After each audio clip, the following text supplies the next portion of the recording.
যার রিজিকে যেটা থাকবে সেটা সে অবশ্যই কোনো না কোনো একভাবে পাবে। তো এই তো আজকে চিতই পিঠা বানিয়েছিলাম আমাদের জন্যই ঘরোয়াভাবে। তো আমাদের এখানেরই এক পাশের বা বাঙালি এক ভাবির ফ্যামিলি নিয়ে থাকে, তার বাচ্চারাও স্কুলে পড়ে।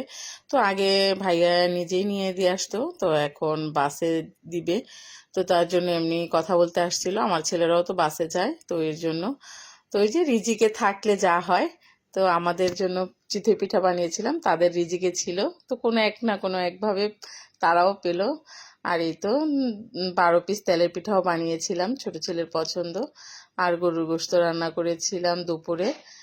আর সব কিছু মিলিয়ে এই তো, তো তারাও খেয়ে গিয়েছে। আর এই তো রিজিকের মালিক হচ্ছেন আল্লাহ, যেটা যার কিসমতে ভাগ্যে থাকবে সেটা সে অবশ্যই কোনো না কোনো একভাবে পাবে।